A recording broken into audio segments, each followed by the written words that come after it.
Dobro. History. Archive. 오늘 우리가 함께 들여다볼 이야기는요, 한 나라의 의료 시스템 전체에 대한 믿음을 뿌리부터 뒤흔들었던 정말 비극적인 한 사건에 대한 기록입니다. 대한민국에서 손꼽히는 대학병원. 세상에서 가장 연약한 생명들이 가장 안전하게 보호받아야 할 바로 그곳에 4명의 아기가 있었습니다. 그런데요, 불과 81분, 이 짧은 시간 안에 4명의 아기 모두가 세상을 떠나고 맙니다. 자, 지금부터 이 비극의 시간을 따라가 보겠습니다. 먼저 2017년 12월 16일 이화여자대학교 목동병원 신생아 중환자실에서 과연 무슨 일이 있었는지 그날의 상황을 한번 재구성해 보겠습니다. 자, 이 타임라인을 보시면 정말 소름이 돋는 게 뭐냐면요, 바로 이 속도입니다. 이건 그냥 4명의 아기가 각자 위독해진 게 아니었어요. 마치 도미노처럼 한 아이가 쓰러지자마자 연쇄적으로 심정지가 일어나면서 순식간에 의료진의 대응 능력을 마비시켜버린 하나의 거대한 재앙이었던 거죠. 나중에 조사를 해보니까요, 이런 끔찍한 사태가 벌어지기 몇 시간 전부터 이미 경고 신호가 있었어요. 배가 부풀어 오르고 열이 나는 어찌 보면 미묘한 증상들이었지만 사실 이게 바로 폐혈증이라는 아주 무서운 감염병의 전형적인 신호였던 겁니다. 시간 순서는 파악이 됐습니다. 이제 수사관들이 풀어야 할 가장 중요한 숙제가 남았죠.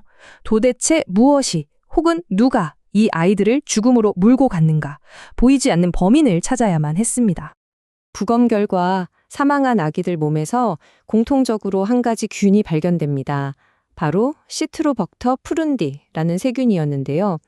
이게 보통 어른들한테는 별 문제가 안 되는데 면역력이 약한 신생아의 혈관으로 들어가면 순식간에 온몸에 염증을 일으키는 치명적인 살인마로 돌변하는 녀석입니다. 그리고 더 결정적인 증거가 나옵니다. 아이들 몸에서 나온 균의 유전자를 분석해 봤더니 100% 똑같은 놈이었던 거예요. 이게 뭘 의미할까요? 내 아이가 각기 다른 경로로 우연히 감염된 게 아니라 정확히 똑같은 오염원 하나에 동시에 노출되었다는 빼도 박도 못할 증거인 셈이죠. 자, 그럼 그 공통 감염원이 뭘까? 수사팀은 아이들 모두에게 투여됐던 약물을 샅샅이 뒤졌고 마침내 한 가지를 지목합니다. 바로 스모프리피드라는 영양주사제였어요. 특히 이 주사제는 지방 성분이라서 세균이 한번 들어가면 영양분을 먹고 어마어마한 속도로 번식할 수 있는 말 그대로 세균의 뷔페나 다름없었던 거죠. 아니 근데 어떻게 완벽하게 멸균 처리된 영양주사제에 세균이 들어갈 수 있었을까요? 그 해답을 찾으려면요, 수십 년 동안 병원 현장에서 알게 모르게 이어져 온 한 가지 관행의 비밀을 파헤쳐야 합니다. 바로 분주라는 관행입니다. 분주. 한자로 나눌 분, 주사할 주. 말 그대로 하나의 큰 약병에 든 약을 여러 개의 주사기에 나눠 담아서 여러 환자에게 사용하는 관행을 뜻합니다. 바로 이 분주가 이번 사건의 모든 미스터리를 푸는 열쇠였습니다. 자, 이 표를 보시면 당시 의료진이 처했던 딜레마가 한눈에 들어옵니다. 원칙대로라면 500ml짜리 큰 병에서 아기에게 필요한 20ml만 쓰고 나머지 480은 버려야 해요. 엄청난 낭비죠. 근데 현실에서는 이 비싼 약을 버리면 병원 보험 수가가 삭감될 수 있으니 한 병을 가지고 5명에서 7명의 아이들에게 나눠서 주사를 놨던 겁니다. 비용을 아끼는 대신 주사바늘이 병을 드나들 때마다 감염 위험은 몇 배로 커지는 거죠. 근데 이 사건은 단순히 약을 나눴었다는 것만으로 설명이 안 됩니다. 더 치명적인 실수가 있었어요. 간호사들이 업무 효율을 위해서 오전에 미리 주사기에 약을 다 나눠 담아놓고 그걸 저녁에 주사할 때까지 무려 8시간 동안 상온에 그대로 뒀다는 겁니다.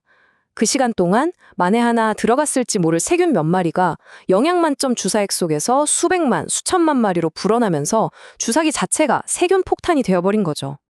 자, 이제 원인도 명확해 보이고 범인도 잡은 것 같죠? 검찰은 의료진 7명을 업무상 과실치사 혐의로 재판에 넘겼습니다. 하지만 이야기는 법정으로 가면서 완전히 다른 방향으로 흘러가기 시작합니다. 여기서부터 사건은 의학의 영역을 떠나서 법의 영역으로 들어갑니다. 그리고 형사 재판에는 인 두비오 프로 레오 즉, 의심스러울 때는 피고인의 이익으로 라는 대원칙이 있습니다. 이건 뭐냐면 아마 그랬을 것이다 라는 강한 의심만으로는 절대 유죄 판결을 내릴 수 없다는 아주 엄격한 원칙입니다. 이 표를 보면 검찰과 법원의 시각이 얼마나 달랐는지 명확하게 보입니다. 검찰은 쓰레기통에서 발견된 오염된 주사기를 결정적 증거, 스모킹건으로 내세웠죠. 하지만 법원은 그거 버려진 다음에 다른 쓰레기랑 섞여서 오염됐을 수도 있지 않아? 라고 봤어요. 또 검찰은 분주가 감염원이라고 주장했지만 법원은 그럼 같은 약 맞은 다른 애들은 왜 멀쩡한데? 라는 질문에 대한 합리적인 의심을 지적했습니다. 결국 법원의 판단은 이거였어요. 의료진의 과실은 인정될 수 있지만 그 과실이 아이들의 사망으로 이어진 유일하고도 직접적인 원인이라는 점이 의심의 여지 없이 증명되지는 않았다는 겁니다. 그래서 대법원까지 간 재판의 최종 결론은 전원 무죄였습니다. 정말 비극적인 결과가 있고 분명히 잘못된 관행도 있었지만 그 둘 사이의 연결고리를 법의 엄격한 잣대로는 증명해내지 못한 거죠. 많은 사람들에게는 정말 안타깝고 답답한 결론이었지만 이것이 바로 형사사법의 원칙이었습니다. 하지만 무죄 판결이 이 이야기의 끝은 아니었습니다. 오히려 이 사건은 우리 사회 전체에 의료 안전이란 무엇인지, 그리고 시스템이 실패했을 때 그 책임은 누구에게 물어야 하는지에 대한 아주 크고 무거운 질문을 던졌습니다. 그 영향은 정말 즉각적이고 또 극적이었습니다. 이 그래프를 한번 보세요. 사건 전에는 전국 신생아 중환자실의 거의 절반 가까이 44%가 분주를 하고 있었는데 사건 이후에는 불과 1년 만에 3.9%로 뚝 떨어졌습니다. 이 위험천만한 관행이 사실상 하룻밤 사이에 사라진 거나 마찬가지죠. 그러니까 여기서 우리가 기억해야 할 것은 결국 개인은 법의 심판을 피했지만 시스템 자체는 유죄 판결을 받은 셈이라는 겁니다. 감염관리 기준이 엄청나게 강화됐고 일회용 소용량 약품 사용이 권장됐죠. 또 한편으로는 의사들이 소송에 대한 두려움 때문에 더 소극적인 방어 진료를 하게 되는 계기가 되기도 했습니다. 결국 이대목동병원 사건은 우리 사회에 하나의 질문을 남겼습니다. 이 끔찍한 비극은 단순히 몇몇 의료진 개인의 잘못일까요? 아니면 비용 절감을 강요하고 위험한 관행을 방치해온 우리 시스템 전체의 실패일까요? 우리를 지켜줘야 할 시스템이 무너졌을 때 그 책임의 무게는 과연 누가 져야 하는 걸까요?